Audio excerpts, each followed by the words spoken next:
ترم 2 في برنامج الترجمة بقسم اللغة الإنجليزية. النهاردة عندنا lecture 2. Alright.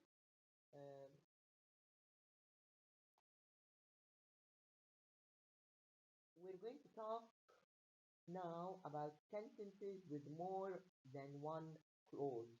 كلمة clause يعني إيه؟ Let me read this first and then we'll explain. A clause is a group of words containing a subject and a verb.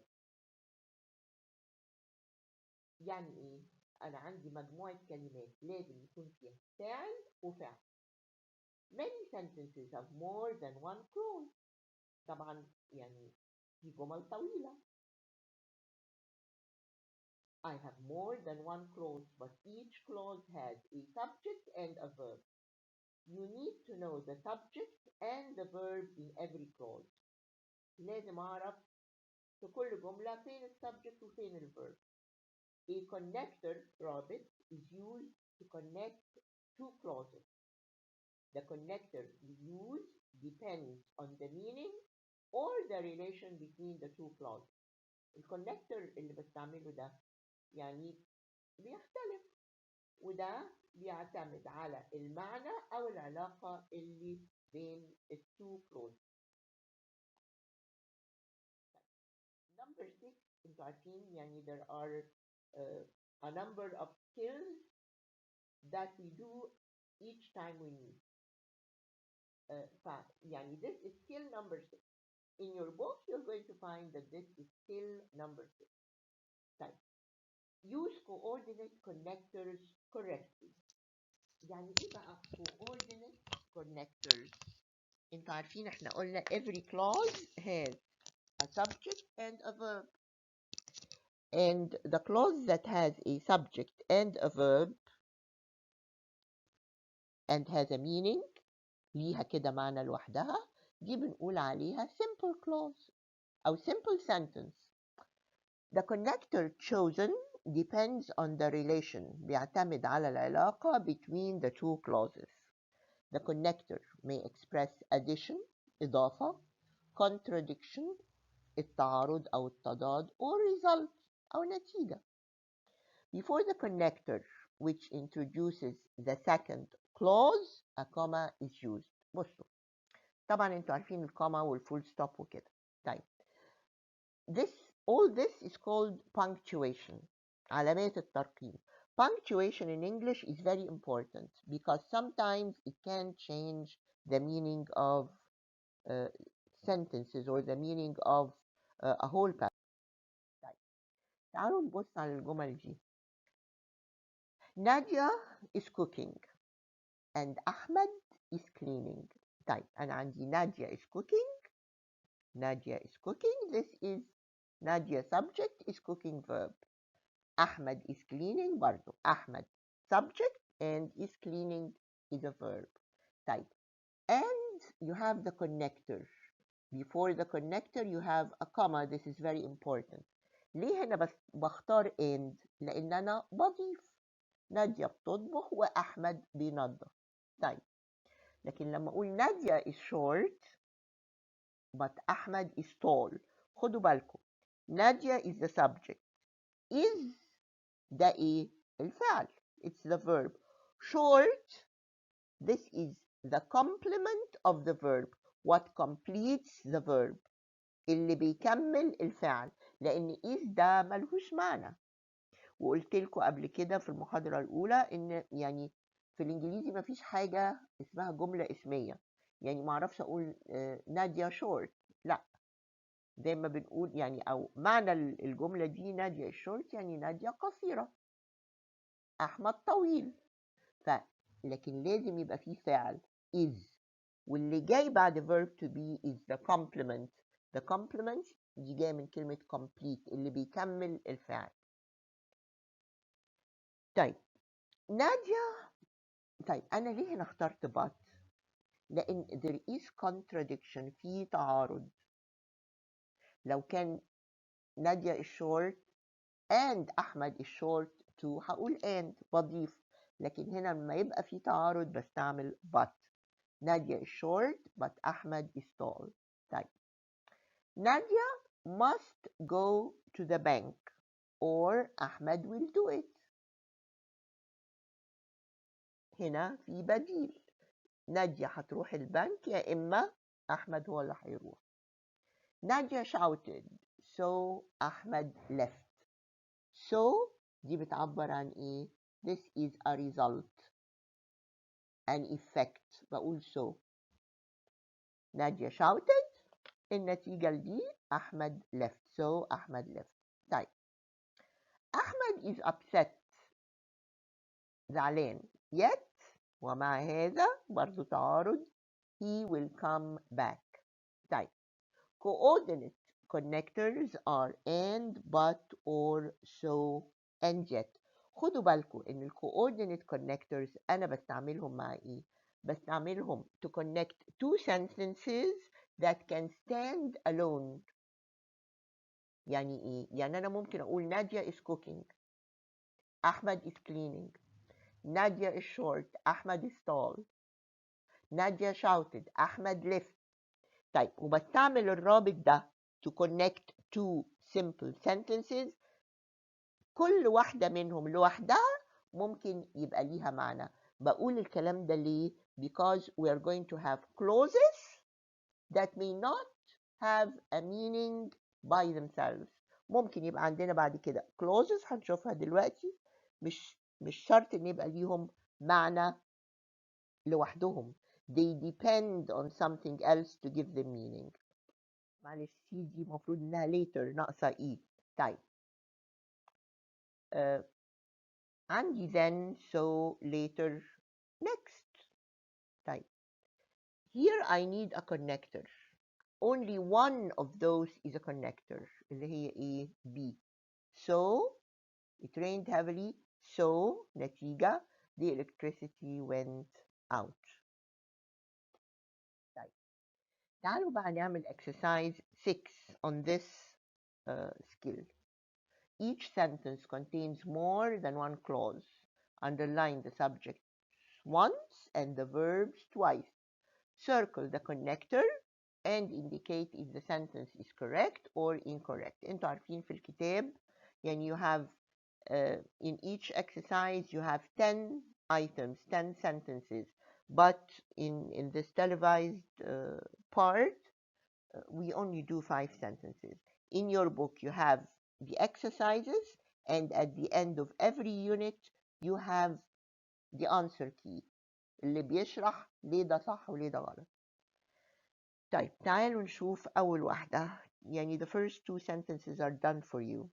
The application should be filled for all courses and culture مادة الثقافة اللي بتاخدوها is a course. طيب فين السبجكت والverb في الجمل دي؟ طيب the application, that's the subject, should be filled, this is the verb. For all courses لو انتوا فاكرين من المحاضرة الأولى ده اللي قلنا عليهم ايه prepositional phrases. And culture أنا بضيف أهو I have a coordinate connector and بضيف. And culture is a course. Culture subject is verb a course. طبعا دي تكملة verb to be لأن ملوش معنى لوحده كما لو كانت جملة اسمية يعني. طيب number 2. Dark clouds subject fill the sky. fill هي الفعل. But no rain is expected. ناقص كلمة معلش. But no rain is expected. طيب no rain دي على فكرة هي بحالها كده subject اللي ناقصة كلمة rain هنا. is expected, this is the verb. طيب نشوف نمرة 3. He is trying to buy a car. He subject is trying verb. He is trying to buy a car. He has been looking for one for 3 weeks. أقول إيه؟ الجملة دي صح ولا غلط؟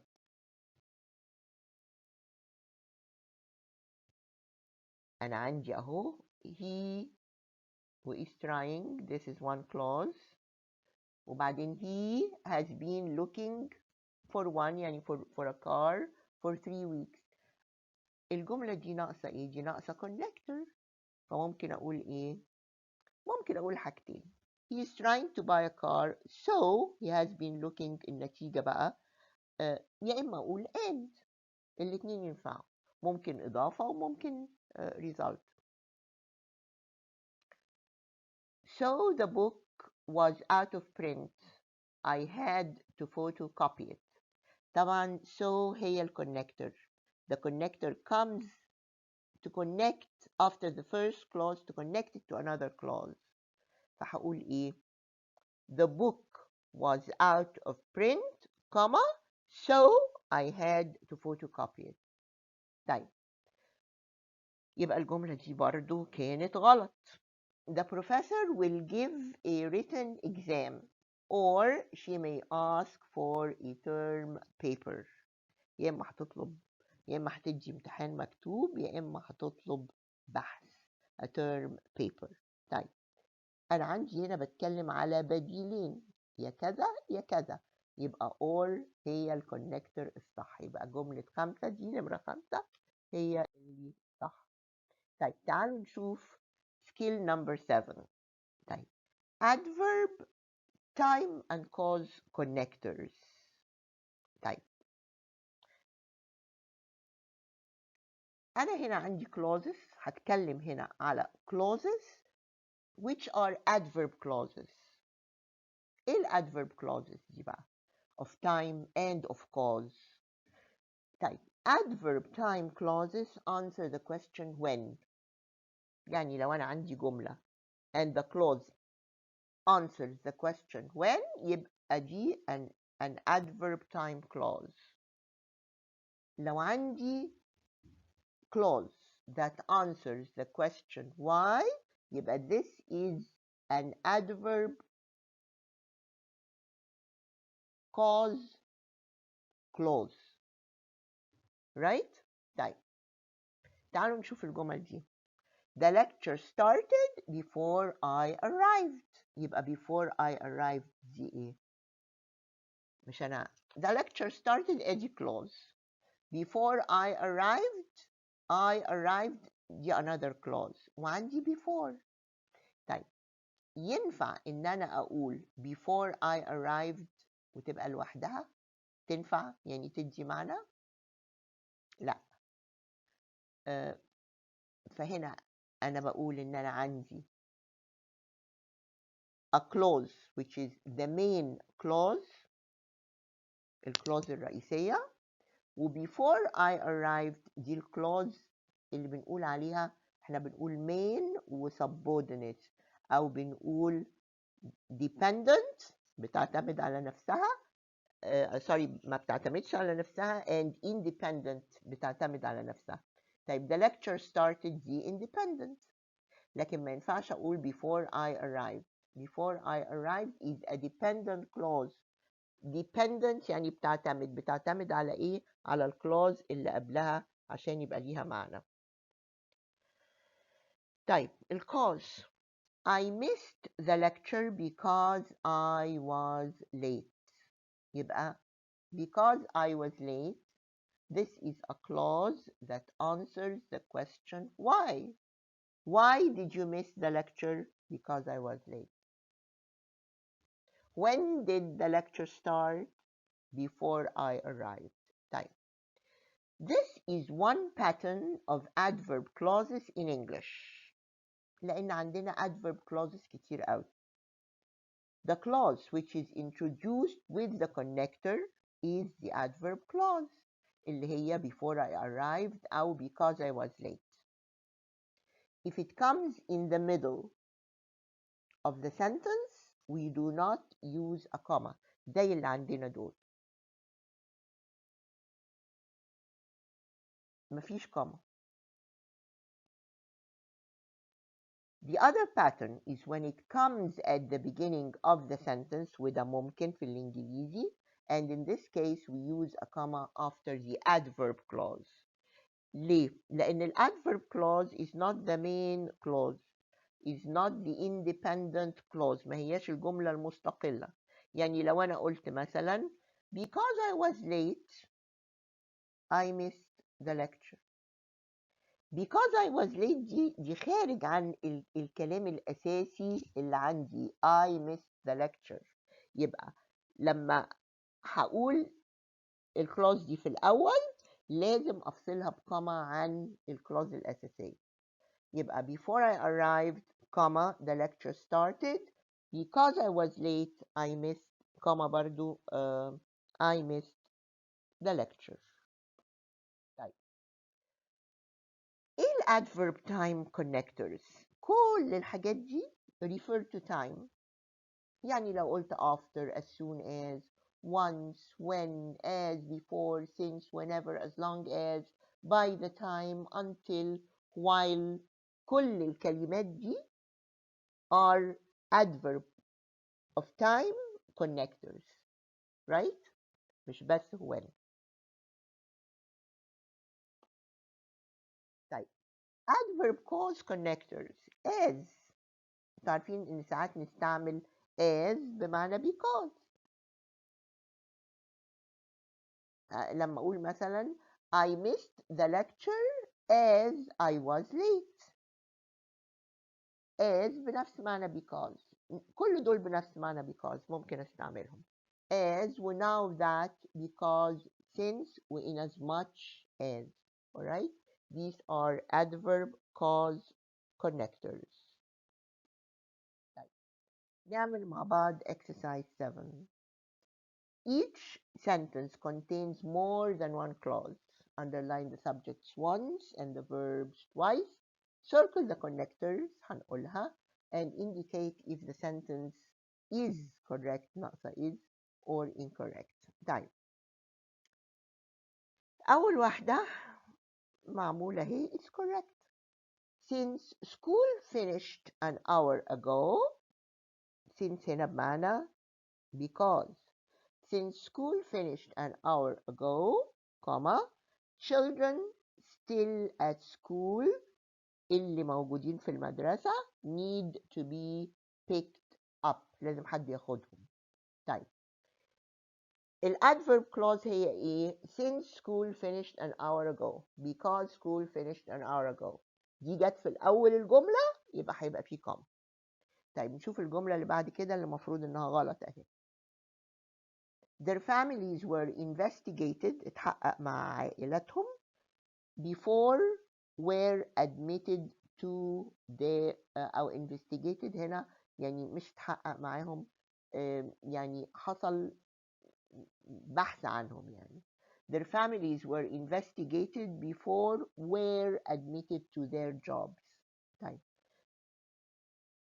their families were investigated طبعا ادي it's a clause فيها فاعل وفيها فاعل. طيب before ده الكونكتور were admitted to their jobs. There is something missing here. هما مين دول اللي were admitted؟ أكيد لازم أحط they. Before they were admitted to their jobs قبل ما يدوهم الوظائف بتاعتهم. The soil is prepared. That the seeds are thrown.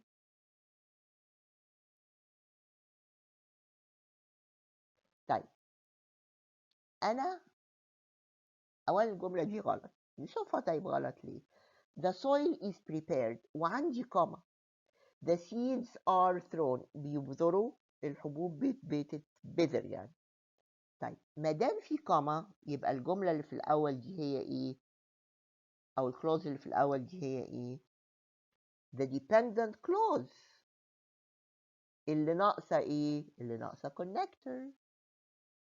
طيب تفتكروا إيه بقى يعني الكونكتور هيبقى هنا؟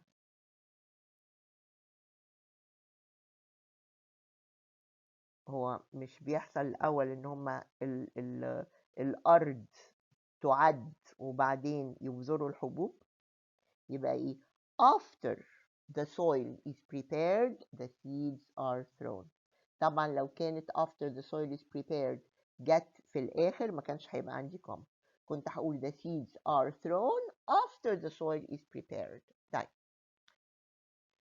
People are becoming more and more alarmed, منزعجين, about robberies whenever, في أي وقت. Robberies occur in the neighborhood. لما في أي وقت بتحصل فيه سرقات في المنطقة. People are becoming والتكملة بتاعتها بكمل adjectives وبكمل about robberies. about دي طبعا prepositional phrase وكده، لكن برجع أقول whenever robberies أدي robberies subject تاني occur verb in the neighborhood. طيب whenever هي الرابط والجملة صح وما عنديش كوما لأن الادverb clause جت في آخر الجملة.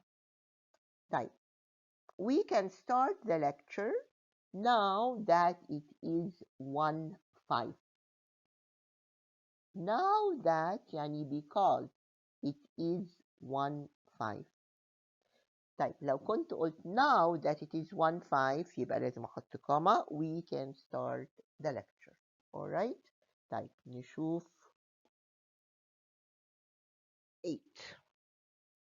Other adverb connectors. طيب الادverb clauses are not only cause and time. There is place, there is manner, there is condition, there is contrast. ودي بتبتدي برضو يعني these show أو these connectors show the relationship between the two parts of the sentence. The relationship بتبقى الحاجات دي بقى يعني contrast ولا condition ولا manner ولا whatever. تعالوا نقرا كده. Besides time and place, the adverb connectors also express a number of other ideas. مش انتوا عارفين ان احنا بنقول ظرف الزمان؟ احنا عندنا ظرف الزمان وظرف المكان. لا، في حاجات الظرف ده بقى اللي هو الادverb، في حاجات تانية كتير. Adverb connectors also express a number of other ideas, such as contrast, condition. انتوا خدتوا اكيد بتفتكروا دي دايما حاجة اسمها conditional sentences الشرط. manner and place. طيب besides بصوا اللي فوق دي besides time and cause اللي هم خدناهم في الثانية. في بقى برضو manner and place، دي غلطة معلش. All adverb clauses have the same pattern، نفس التركيبة دي as time and cause clauses. يعني if the adverb comes at the beginning of the sentence there is a comma in the middle. If it comes in the middle of the sentence there is no comma. يعني هقول ايه؟ Although I was late، ده contrast. Although I was late، مع اني كنت متأخر. I attended the meeting. الادverb clause جت في الأول لأنها مش الأساس بقى فيه كوما. إذا جت في الوسط no comma. I attended the meeting although I was late. Alright? طيب نشوف المثال ده. You will pass the exam. You will pass the exam. ادي عندي اهو جملة من فاعل وفعل ومفعول كمان. You will pass the exam provided. Provided يعني on condition، بشرط. طيب provided is a connector، يبقى لازم يجي وراها ايه؟ فاعل وفعل. طيب انا عندي studying وstudy وto study وyou study. You is a subject and study is a verb، يبقى هي دي بس اللي تنفع. In this sentence provided is a condition adverb connector، رابط للشرط. It should be followed by a subject and a verb, and D is the only choice that has a subject and a verb which completes the adverb clause. The following chart table كده. طبعا table انتوا عندكم في الكتاب it is a table، لكن هنا it's not a table، يعني it's written in red and that's it. The following chart lists the adverb connectors of condition, contrast, manner, and place. Remember that the adverb clause is separated by a comma if it comes at the beginning, and a comma is not used if it comes in the middle. With contrast sentences، لكن مع contrast sentences يعني ما أقول although أو حاجات تانية. With contrast sentences a comma is used in both patterns. سواء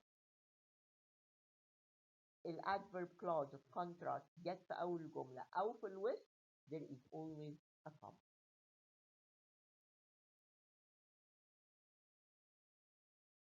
طيب condition adverb clauses of condition بقول if و in case provided providing و unless and whether. contrast بقول although و even though و though while whereas. في الكونتراست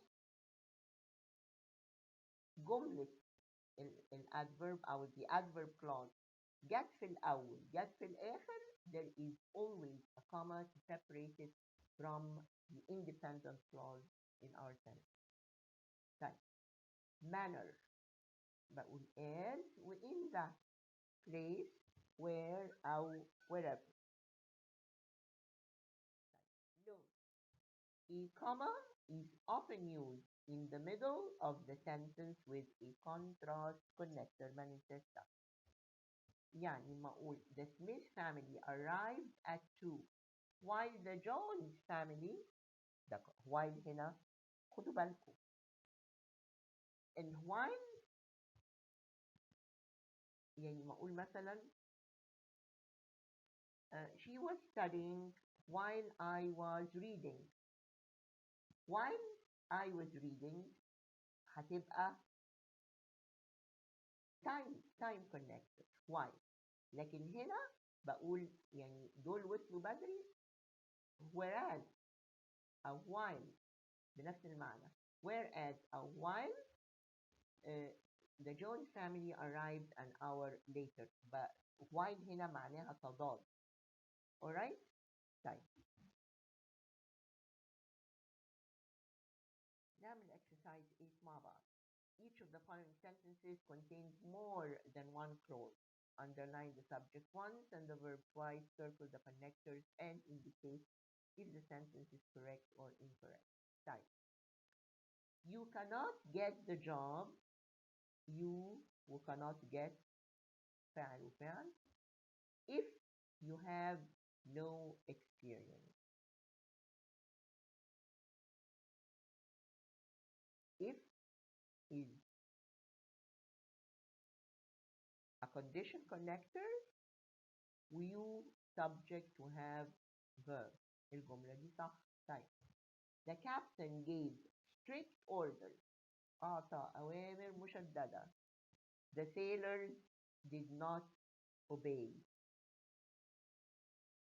طبعا الجملة دي مفيش فيها connect. طيب ايه العلاقة بين الجملتين؟ ده ادى أوامر مشددة قائد السفينة the sailors البحارة ما قطعوش لم يطيعوا هذه الأوامر. فده إيه؟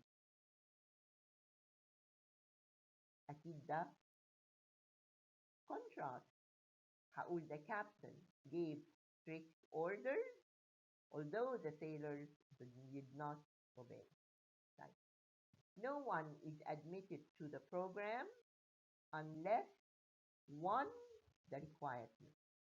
Right. No one the subject is admitted بالفعل to the program unless the condition unless one the requirement. one يعني الواحد يعني البني آدم unless the person the requirement. طيب فين الفعل؟ Here we have a verb missing. فهقول مثلا unless one meets the requirement. دايما الفعل اللي بيستعمل مع requirement يعني يفي بالمتطلبات بيبقى meet to meet the requirement. مفيش هنا فعل unless one meets the requirement. وبرده لو اتحطت في الأول هقول unless one meets the requirements, no one is admitted to the program. طيب.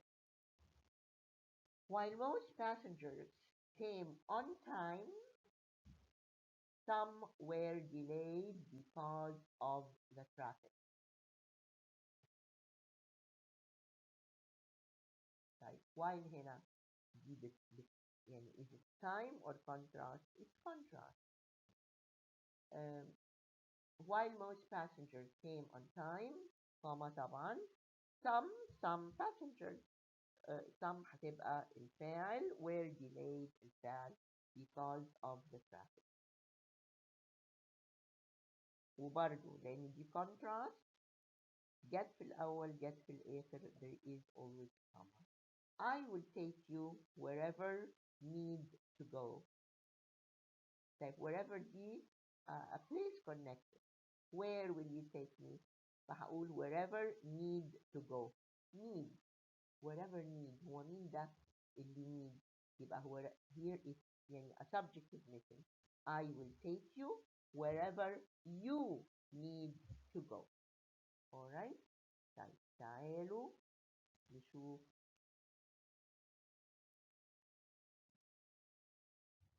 السلايد اللي جايه. More sentences with more than one clause. طيب a clause is an adverb. It functions as an adverb. هو الادفيرب ده بيعمل ايه؟ طيب the adverb adds to the verb. It qualifies بتوصف الفعل. طيب ايه الفرق بين الادفيرب والادجكتيف؟ the adverb qualifies تصف a verb while the adjective qualifies a noun. يبقى أنا بقول يعني لو حاجة بتضيف للفعل it's an adverb clause. بتضيف لاسم it's an adjective clause. It is a noun clause if it functions as a noun. لو كانت الكلاوز بتعمل كاسم يبقى هقول عليها noun clause. يبقى أنا عندي adjective clause, adverb clause and noun clause. طيب الnoun clause الnoun ده بيبقى إيه عندي؟ الناون يا إما بيبقى subject يا إما بيبقى object يا إما زي ما عرفنا في المحاضرة الأولانية لما بيبقى عندي prepositional phrase بيبقى noun object of the preposition. طيب ممكن الناون يبقى كلمة وممكن يبقى phrase يعني مجموعة كلمات من غير فعل ولا فاعل وممكن يبقى clause. alright. طيب a noun, an adverb, or an adjective can be just one word, a group of words without a subject or a verb اللي بنقول عليها phrase, or a group of words with a subject and a verb اللي بنقول عليها clause. نيجي بقى للnoun clauses and noun clause connectors. دايما في connector. طيب a noun أنا لسه قايله لكم الكلام ده قبل السلايد. A noun is either a subject or an object of the preposition. A noun clause is a clause that functions as a noun. يعني ممكن بدل ما يبقى عندي كلمة واحدة ممكن يبقى عندي clause. السبجكت بدل ما يبقى كلمة ممكن يبقى phrase وممكن يبقى clause والobject نفس الحكاية. تعالوا نشوف. A noun clause is a clause that functions as a noun. بيشتغل شغلته بيؤدي وظيفة الnoun. It is therefore either a subject, an object, or an object of a preposition. يعني لو قلت مثلا I know where he lives. I subject know verb. He subject lives verb. وعندي where هي الكونكتور. طيب لو انا بقول I know، افرضوا ان انا بقول I know دي address، مش دي address دي هتبقى العنوان، مش دي address دي هتبقى object. طيب بدال الاوبجكت اللي هو كلمه واحده انا قلت I know where he lives، يبقى where he lives دي على بعضها this is an object right. فلانها clause هقول it's a noun clause object. I am not concerned مش مهتمه about where he lives. طيب مش about دي is a preposition، يبقى where he lives. ما أنا ممكن برضه أقول I am not concerned about him، مش him دي هتبقى object of the preposition بدلها، أو I'm not concerned about the address بدلها أنا حطيت where he lives connector subject he lives verb. يبقى where he lives the noun clause and it is the object of the preposition. Okay. Where he lives is not important. Okay. Where he lives على بعضها كده دي الفاعل بتاع الفعل اللي هو is والتكملة بتاعته not important. يبقى the noun clause here in this sentence اللي هي where he lives it's the subject. يبقى where he lives is not important. زي بالظبط ما كنت هقول the address is not important. the address كلمة واحدة، لكن where he lives دي clause لكن هي برضو subject زي the address. يبقى هقول where he lives is a noun clause and it is a subject.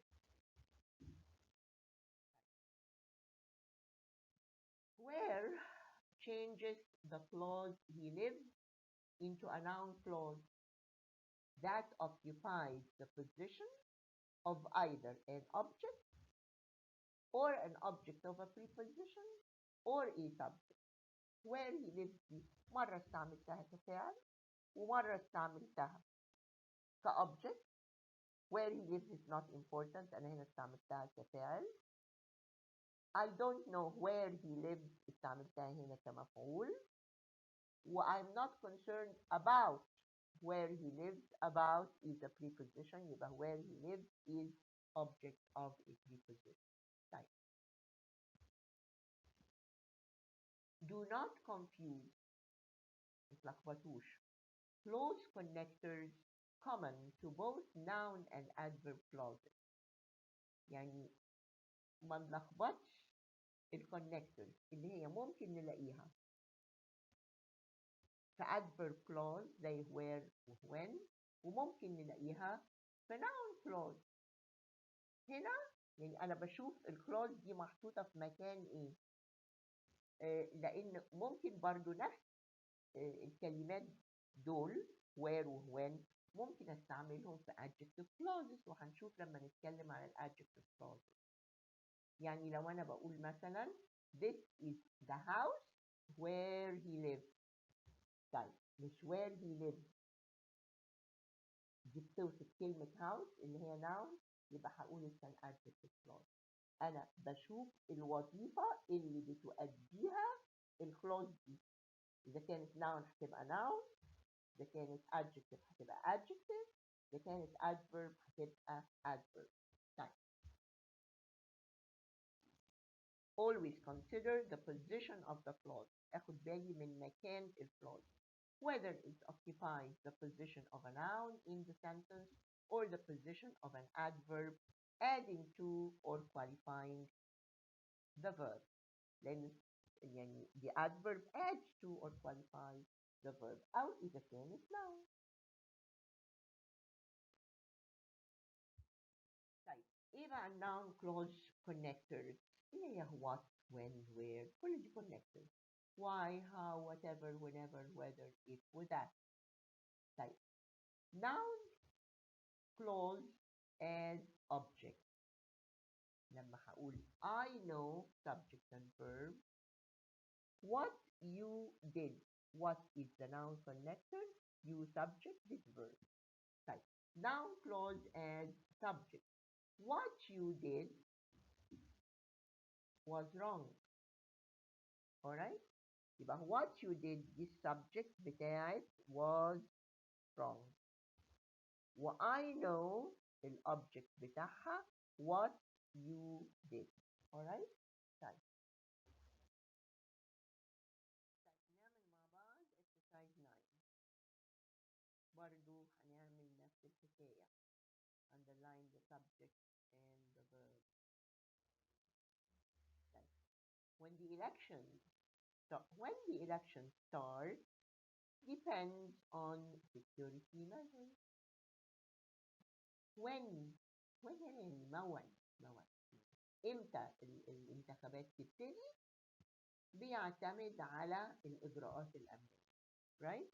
يبقى when the election starts ادي the election فاعل والstart فاعل. كل دول بقى الفاعل بتاع الفعل ده اللي هو depends on security measures. فالجملة دي صح.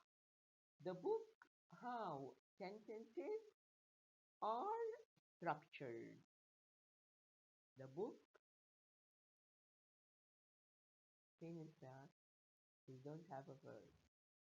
ممكن أقول the book explains فهيبقى عندي the book ها و explains فعل و how sentences are structured sentences و are structured ادي فعل وفعل. how sentences are structured هتبقى المفعول بتاعها يعني هيبقى عندي هنا noun clause object. طبعا في الكتاب انتوا عندكم الحاجات دي مشروحة في الكي في الكي answer. The captain will decide. The captain اهو الفاعل will decide هيقرر.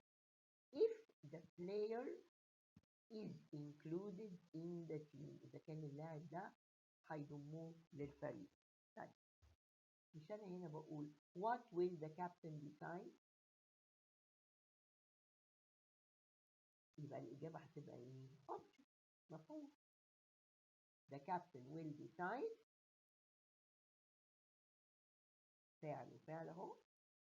If the player is included in the team دي الأوبجكت اللي هو هنا بدل ما يبقى كلمة ولا phrase ولا بتاع هو هنا clause. It's the correct sentence. She refused to submit تقدم a complaint شكوى could not be understood by her boss.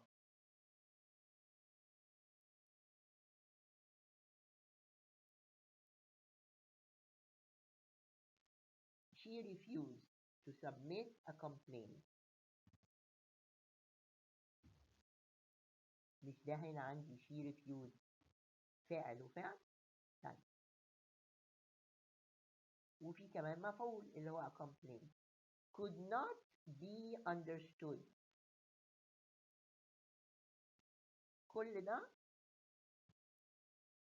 ده مفروض السبجكت بتاع could not be understood بس ناقص حاجة I don't have a connector a noun clause connector.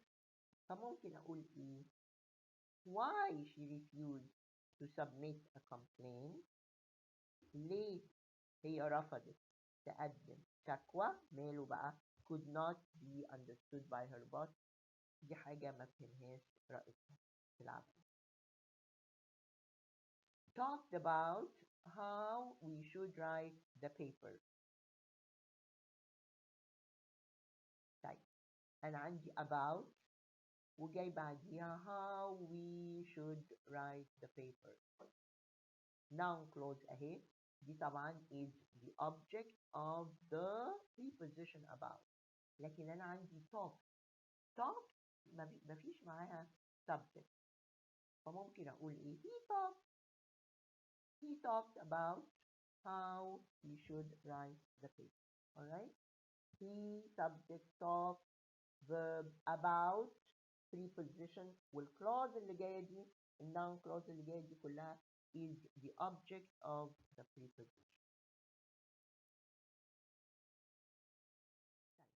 طيب نشوف آخر حاجة في الإكسرسايز أو آخر حاجة في الموضوع ده. A noun clause connector can be a subject. يعني إيه بقى؟ إن الكونكتور نفسه ممكن هو يبقى subject. تعالوا نشوف الجمل دي كده. طيب a noun clause connector can also be the subject in the noun clause. يعني لما أقول مثلا I know what happened. I know subject verb. What happened برضه subject verb. What هنا اللي هي connector. It's a connector and a subject. I know what happened. طيب I care about what happened. نفس الحكاية. What is a connector and it is a subject as well. The word what is the connector that joins the two clauses, and it is the subject of the noun clause, which is object of the preposition. What happened must be revealed. طيب must be revealed دي الفعل. يبقى أنا عايزة السبجكت. السبجكت بتاع الفعل ده اللي هو must be revealed. what happened لازم يبقى عندي أهو happened is a verb. يبقى what غير إنه connector it is the subject of الclause دي اللي هي what happened. What is the subject of the noun clause, which is the subject of the verb. يعني what happened دي clause, it is the subject of the verb must be read. طيب نعمل exercise 10. Each sentence contains more than one clause. Underline the subject once and the verb. يعني هنحللها زي ما بنحللها كده. وindicate if the sentences are correct or incorrect. The job applicant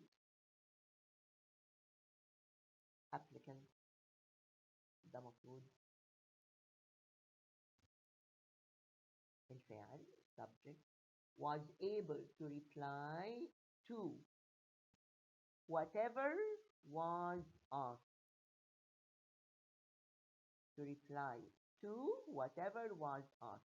يجاوب على whatever was asked. طيب whatever the subject and connector and was asked is the verb. وكلها الclause دي whatever was asked the object of the preposition to. She should find out what the cheapest laptop is. What the cheapest laptop مش دي كلها يعني what هنا هي السبجكت. طب فين الفعل؟ ممكن أقول مثلا she should find out what the cheapest laptop is. إيه أرخص لابتوب؟ فطبعا الجملة غلط لأن مش ناقصة الnoun clause what the cheapest laptop إيه ناقصة فعل. The students were upset about طيب the students were upset أهي خلاص فعل وفعل. About the preposition. About what was added to the exam. طيب what was added ادي what هي connector و subject was added الفعل to the exam to preposition the exam object of the preposition. يبقى الجملة دي صح. whoever wants to go on the trip يبقى whoever هي subject وال connector wants to go هي الفعل on the trip دي prepositional phrase كده. during the weekend برضو during the preposition the weekend object of the preposition. paying at the office. paying دي ما هياش فعل whoever wants to go on the trip during the weekend, paying at the office. لازم أقول إيه؟ should pay at the office. فعل تبقى should pay at the office. Alright? طيب. The lady was unable to know. The lady was unable to know. طيب تعرف إيه بقى؟ Who she had stolen her money. Who she had stolen ولا who had stolen her money؟ لأن who هنا هي subject. The lady was unable to know مين اللي سرق فلوسها. She was unable to know who had stolen her money. Who subject and connector. Had stolen verb. Her money object. لكن she دي ملهاش لزوم هنا ملهاش معنى كمان. Who هي subject. Alright? طيب. This is the end of lecture 2. Grammar 1. Thank you very much and we meet next time.